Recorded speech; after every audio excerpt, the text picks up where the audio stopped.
3টা spot kick, 3টা গোল, 3টা পয়েন্ট, টানা 3 ম্যাচ আর্জেন্টিনা জিতে গ্রুপ পর্ব শেষ করলো। গ্রুপের আরেক ম্যাচ অস্ট্রিয়া আলজেরিয়া, সেটাও 3-3 গোলে ড্র হয়েছে।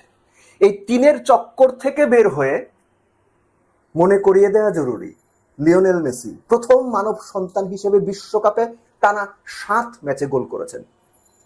6টা করে গোল করার রেকর্ড ছিল জার্জিনিও এবং জুস্ট ফন্তাইনের। ম্যাচে ঢোকার আগে ছোট্ট প্রশ্ন, জর্ডানের বিপক্ষে আর্জেন্টিনার রাইট ব্যাক কে ছিল? এটার সাথে আর্জেন্টিনা যে গোলটা কনসিড করেছে সেটার একটা সম্পর্ক আছে বলে আমার অনুমান। ম্যাচের আগের দিন ভিডিওতে আমি বলেছিলাম যে আর্জেন্টিনা হয়তো মিডফিল্ডার এমনও হতে পারে 3 জনের, এনজো, মেক্কা, ডিপল, 2জনকে পরিবর্তন করতে পারে, 3 জনকে পরিবর্তন করে দেওয়া হয়েছে।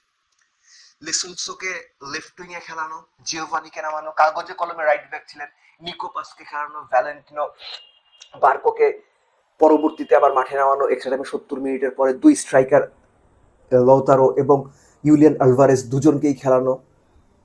আমার মনে হয়েছে যে আর্জেন্টাইন কোচ যে প্লেয়াররা বেস্ট 11-এর বাইরে ছিলেন সবাইকে পর্যাপ্ত গেইম টাইম দেওয়ার চেষ্টা করেছেন। খুব ভালো সিদ্ধান্ত ছিল এবং আর্জেন্টিনা সেটা প্রুফ করেছে। লাস্ট ম্যাচ অর্থাৎ অস্ট্রিয়া ম্যাচে আমরা দেখেছি আর্জেন্টিনার ডিফেন্ডাররা একটু ওপরে উঠে অপোনেন্টকে ঠিক প্রেস করেননি, মিডফিল্ড দখলে নিয়ে খেলার চেষ্টা করেছেন এবং সবসময় সেন্টার হাফের ওপরে আর্জেন্টিনা কমপক্ষে 5 থেকে 6 জন প্লেয়ার অপারেট করেছে। আইডিয়ালি যেটা হয়ে গিয়েছিল যে আর্জেন্টিনার ব্যাকলাইনটা হয়ে গিয়েছিল 3 জনের, সেনেসি এবং ওটামেন্ডি এবং আরেক সাইডে হচ্ছে তাগলিয়াফিকো। মাঝখানের অপারেটিং যে বিষয়টা এটা খুব ইন্টারেস্টিং ছিল। একটা পর্যায়ে মনে হচ্ছে যে আর্জেন্টিনা 3 জনকে রাইট সাইডের মিডফিল্ডার হিসেবে খেলাচ্ছে এবং এখান থেকে যার যখন সুবিধা হচ্ছে তিনি উইং এ উঠে যাচ্ছেন, কখনো নিকো পাস, কখনো জিওভানি সিমিওনি, কখনো লিয়ান্দ্রো পারেদেস। সেই তুলনায় যেহেতু কোনো পার্টিকুলার রাইট ব্যাক ছিল না, তিনি রাইট সাইডের মিডফিল্ডের ওই জায়গাটাতে খুব বেশি সাপোর্ট দেওয়ার চেষ্টা করেছেন, ভালো করেছেন, দরকারও ছিল। Let's also he was brilliant. Last বিশ্বকাপটা ভদ্রলোক মিস করেছেন, কিন্তু যে ফ্রি কিকটা তিনি মারলেন, গোল করলেন, কমেন্ট্রি বক্স থেকে যা বলা হচ্ছিল তার সহজ বাংলাটা হচ্ছে এরকম যে মেসিও হয়তো এর চেয়ে বেটার কিছু করতে পারত না। মেসি ছাড়া কেউ গোল করে না, 5 গোলের সবগুলোই মেসি। আর্জেন্টিনার দরকার ছিল স্কোরার খুঁজে বের করা, আর্জেন্টিনা স্কোরার খুঁজে পেয়েছে। লো সেলসোর এই গোলের পর ফার্স্ট হাফেই যখন পেনাল্টি থেকে লাউতারো মার্টিনেজ বিশ্বকাপের প্রথম গোলটা করলেন এই বিশ্বকাপের, সো তখন আসলে পুরো ব্যাপারটা জর্ডানের জন্য আরো কঠিন হয়ে গিয়েছিল। এই কঠিন কাজটা আবার সহজ করে দিয়েছে আর্জেন্টাইনরা। কিভাবে? একটা পর্যায়ে আমার মনে হয়েছে যে আর্জেন্টিনা নরমালি কি করেছে, বল লুজ করার 5 থেকে 7 সেকেন্ডের মধ্যে আপনি খেয়াল করে দেখবেন যে আর্জেন্টিনা যদি পুরো ম্যাচে 20 বার বল লুজ করে থাকে, এটা কথার কথা বলছি আমি, এর মধ্যে 15 বার 16 বার 5 থেকে 7 সেকেন্ডের মধ্যে বল রিকভার করেছে। যখন আর্জেন্টিনা গোলটা হজম করেছে ওই পার্টিকুলার পিরিয়ডের 2-3 মিনিট বা 5 মিনিট আগে থেকে কেন যেন মনে হচ্ছিল তারা একটু রিল্যাক্স, একটু যেন মানে ঠান্ডা হয়ে গেছে, ওই ফ্লুইডিটিটা কমে গেছে, অপোনেন্টকে অ্যালাউ করছে। এবং এই অ্যালাউ করার কারণেই শুরুতে প্রশ্ন করেছিলাম যে রাইট সাইডে কিংবা রাইট ব্যাক কে ছিলেন। কোনো রাইট ব্যাক না থাকার কারণে যেটা হয়েছে, 3 centre back they try to make sure যে তারা খুব কাছাকাছি থাকেন। আপনি খেয়াল করে দেখেন লেফট উইং দিয়ে যখন, লেফট উইং মানে হচ্ছে আমি আপনার জর্ডানের লেফট উইং এর কথা বলছি, ওই দিকে যখন অ্যাটাকের সম্ভাবনা তৈরি হয়েছে, কোনো ডিফেন্ডার না, ম্যাক্সিমাম ক্ষেত্রে মিডফিল্ডাররা গিয়ে ব্লক করার চেষ্টা করেছেন, ট্যাকেল করার চেষ্টা করেছেন, ইন্টারসেপ্ট করার চেষ্টা করেছেন। সো 3 জন ডিফেন্ডার, আইডিয়ালি যেটা বলছিলাম যে 3 ডিফেন্ডার আসলে খেলেছেন। এই আর্জেন্টিনার ফরমেশনটা মোস্টলি 3-5-2 হয়ে গিয়েছিল। 3 ডিফেন্ডার কাছাকাছি থাকার চেষ্টা করেছেন, যে কারণে তাগলিয়াফিকো থাকলেও যে ক্রসটা হতো না তা না, তাগলিয়াফিকো যেখানে থাকার কথা ছিলেন তার চেয়ে অনেক ভেতরে ছিলেন, তিনি ডি বক্সের ভেতরে ছিলেন এবং that was the pass that cut down Argentine defence into half.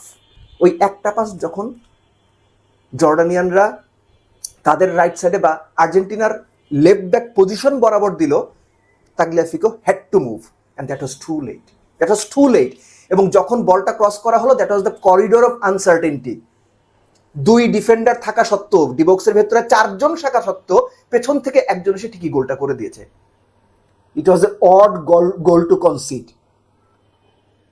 আপনি হাইলাইটস বের করে দেখেন, আমার কথার সাথে মিলিয়ে নিয়ে। সো এই গোলটার পরে আমরা দেখলাম যে তখন তার আগে আসলে মেসি প্রস্তুতি নিচ্ছিলেন মাঠে নামবেন, তারপর তো মেসি নামলেন, আরো অনেকগুলো বদল করা হলো এবং একই সঙ্গে আলমাদাকে নামানো হলো, অ্যালেক্সিস ম্যাকালিস্টারকে নামানো হলো। তাকে নামানোর মানেটাই হচ্ছে more fluidity in the midfield, more control, more passing, এবং মোস্ট ইম্পর্টেন্টলি, আমি তো লিভারপুলের সাপোর্টার, লিভারপুলেই খেলে, লাস্ট সিজনটা ভদ্রলোকের ভালো জানি, তিনি অর্থাৎ অ্যালেক্সিস ম্যাকালিস্টার মাঠে থাকা মানে একটা এক্সট্রা কম্পোজ, কামনেস। তাকে আপনি কখনো হুড়োহুড়ি করতে দেখবেন না। পাসিং দিচ্ছে, কানেক্ট করছে, যখনই অপরচুনিটি তখন খুব স্মুথলি দেখবেন একটা পাস দিয়ে দিচ্ছে, ওখান থেকেই অ্যাটাক শুরু হয়ে যাচ্ছে। সো তিনি আসার পরে অনেক কন্ট্রোল এসেছে আর্জেন্টিনার মিডফিল্ডে, এবং সেই কন্ট্রোল থেকে আলটিমেটলি কিছু কিছু সময় আমরা দেখেছি যে খুব কুইক আর্জেন্টিনা অ্যাটাকে চলে যাচ্ছে, কুইক ট্রানজিশনে, উইং থেকে লেফট উইং, দুই উইং থেকে, মাঝখান থেকে। এর মধ্যে মেসি স্পট কিক থেকে, ফ্রি কিক থেকে গোল করে ফেললেন। এবং সেই গোলটা যদি আপনি দেখেন, খেয়াল করে দেখবেন যে অ্যাকচুয়ালি দুটো ওয়াল ছিল, একটা জর্ডানিয়ান ওয়াল, তার সামনে 3 জনের আর্জেন্টাইন ওয়াল। খেলা দেখতে বসলে কোচরা প্রায়ই একটা কথা বলে যে অপোনেন্টের প্লেয়ারদের কেন অ্যালাউ করে, এবং জর্ডান মেসিকে বারের অন্তত 4 ভাগের 1 ভাগ দেখা যাচ্ছে এই জায়গাটা অ্যালাউ করেছে।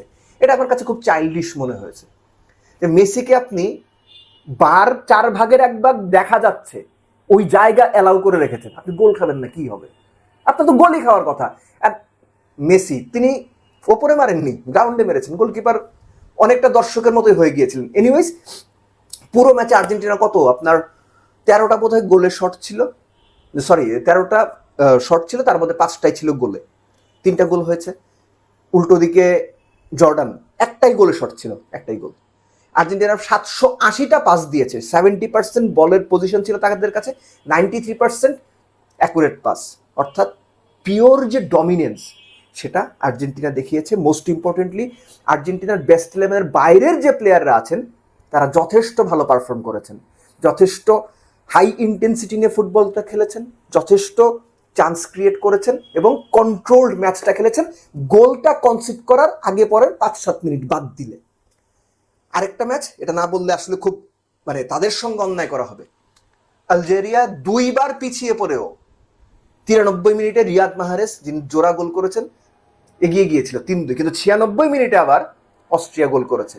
প্রবাবলি এই বিশ্বকাপের সবচেয়ে এন্টারটেইনিং ম্যাচগুলোর একটা হয়েছে আলজেরিয়া এবং অস্ট্রিয়া ম্যাচ।